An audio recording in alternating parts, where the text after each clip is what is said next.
Hello, this is Chaotix. Yes, we're doing another settings video. Sorry. I've been seeing a lot of comments on my settings videos asking me what settings that they should use if they're new to the game. And whilst I'm not really the best person to be talking about stuff like this, I'll be going over some settings that I would personally recommend if you're new to the game and just starting out.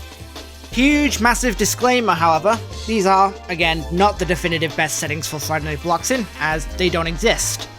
You can use these settings as a guide, and if they work well for you, great. If they don't, then don't be afraid to change them up slightly until it feels right. Settings are subjective from person to person, and these should only be taken as a first step, so to speak. I'm also what most people would call an idiot. I'm not the best player in FNB, nor have I ever claimed to be. If there's anything I get wrong, or if there are any better recommendations, please leave a comment. And finally, most of these settings work for whatever platform you choose to play on, but I'll be mostly talking about playing on PC. Some of these settings can also be applied to other games such as Funky Friday. If there's any settings I don't mention, they aren't really important to the overall gameplay. So with that out of the way, let's get started. Keybinds are arguably the most important setting you'll make. Some people prefer ASKL, some people prefer DFJK, some people use the arrow keys if they're psychopaths, etc. This is very much down to personal preference and prior experience. If, however, you're completely new to these types of rhythm games, then I recommend having your keybinds all in the same row, with 2 fingers per hand like this. On a standard keyboard layout, for example, the keybinds I mentioned earlier are all in the same row, just spread apart differently. They're usually in the middle row, but you can change it to whatever feels more comfortable for you. I don't recommend having them all right next to each other, for example FGHJ, as your fingers will inevitably end up hitting each other during gameplay. It's not fun. These next settings are far more subjective, but there are some recommendations I can make. Middle scroll, for example, places your arrows in the center of the screen rather than whatever side you choose. This, in my opinion, makes it easier to see and doesn't force you to move your head around if changing sides. Down scroll is very much down to personal preference. If you're not sure, however, play a couple of songs with down scroll enabled and then a couple without it. See if you do better with it enabled or not. I'd personally recommend turning on show other player stats as well as enemy arrows on middle scroll, if you are using middle scroll anyway. Song offset is tricky to get down, as it will definitely take multiple tries just to get it perfect, especially with a wireless pair of headphones. If you think the charts are off sync, mess around with different values to try and fix it. I don't really recommend touching arrow lane width offset or height offset, unless your arrow size is large enough, which we'll get to later. Scroll speed is one of the most important, and also very subjective. My personal advice, do not start small.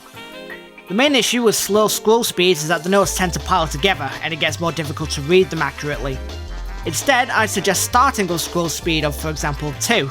It will feel a bit fast at first, but try to play a couple of songs, and if you still feel as though it's too fast, load the scroll speed by 0.1.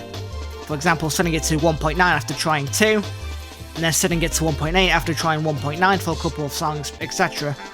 Just keep doing this until you find the scroll speed that works for you.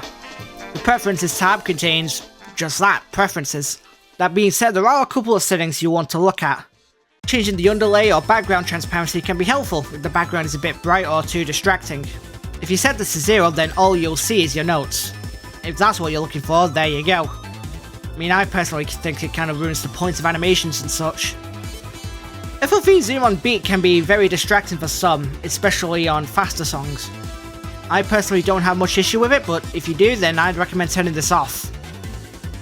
Show match info bar is highly recommended. I personally also keep the health bar enabled, however if it's too distracting you can either turn it off, or turn on vertical HP bar, which move the health bar and the match info bar to the sides of the screen. This is what I recommend if you have middle scroll enabled. I personally wouldn't disable arrow glow or note splashes if you're just starting out, so you can make absolutely sure you know when you're hitting notes successfully. I wouldn't really touch the camera settings either, unless it's really distracting. You probably want to keep the end performance screen after a match. It'll help to show exactly where you can improve in a certain song using the graph. Show judgment counter is highly recommended. Show notes per second, less so. It's up to you though. Zoom score when hitting notes is very distracting in my opinion, so I'd recommend turning that off. You also probably don't want to hide the scores of the song info when in game. Under UI customization are some more settings that you might want to change as well. I'd recommend lowering the hold note bar opacity to around 0.3 or under, just to make them easier to see. Hold note bar width should also be set to 1, again to make them easier to see. Arrow size is also mostly down to personal preference. I personally have it slightly larger than average to make it easier to see. Note that certain note skins or sizes may make the arrows overlap with each other with higher values, which if that's the case you'll also want to adjust the arrow lane width offset to spread them apart slightly. Show ratings is essential if you want to know how accurate you hit a note at a glance. If you want to get a bit more exact though, you can turn on show offset in milliseconds. This will also be helpful if you're trying to change the song offset. The rest of the settings are mostly up to personal preference. It's not really much to talk about in single player settings. I'd recommend setting the box difficulty to about hard or unfair so you at least have a decent challenger. You can also practice certain charts without gimmick notes or mod charts in single player, though it's important you get good at them in case you do play songs with them against other players. Everything in the sound effects settings is completely down to personal preference. I personally don't turn on hit sounds or miss sounds, but if you prefer them on then go ahead. Optimization settings is mostly down to whatever device you're playing on. If it's a relatively good PC, you shouldn't need to touch this. For more devices or lower end PCs, you should mess around with these a bit, specifically lower textures and disable unneeded props. If it still seems unplayable, you can also disable the background. As for advanced settings, there's not really any reason to touch this other than the input system, where you can choose Quaver inputs or Friday Night Bloxxin input. Definitely try both and see what works better for you. I'd personally recommend starting with Bloxxin's input at least, as Bloxxin's input will be automatically enabled with songs with gimmick notes. If you opt for some multi-key songs, the default binds and the extra keybind should work just fine. Obviously you can change this if you don't like them. One thing to note is the special bind, however, usually set to space. For songs that require you to press space to dodge, for example, this bind is used. If you want to change it, you can do so here.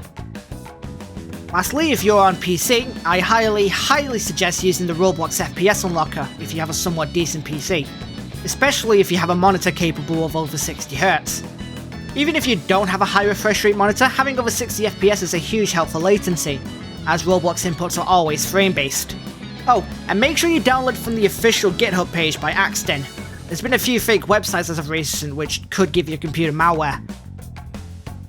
One thing to note is that Windows Defender might throw a fit calling it a quote-unquote game hack, but it is perfectly safe and should be set to allowed. The link to the GitHub page will be in the description. And that's about it. If you have any questions, feel free to leave a comment below and I'll try to answer it to the best of my ability. Before anyone asks, FNB does not have permissions for Imposter V4, please stop asking! So, thank you very much for watching. If you found this video helpful, like, comment and subscribe, that's what everyone tells me to say anyway. I stream sometimes, and I have memberships available if you want to support the channel in a more direct way and gain some cool perks. I also have a Discord server, links in the description. And with that, I shall see you all next time. Ciao for now!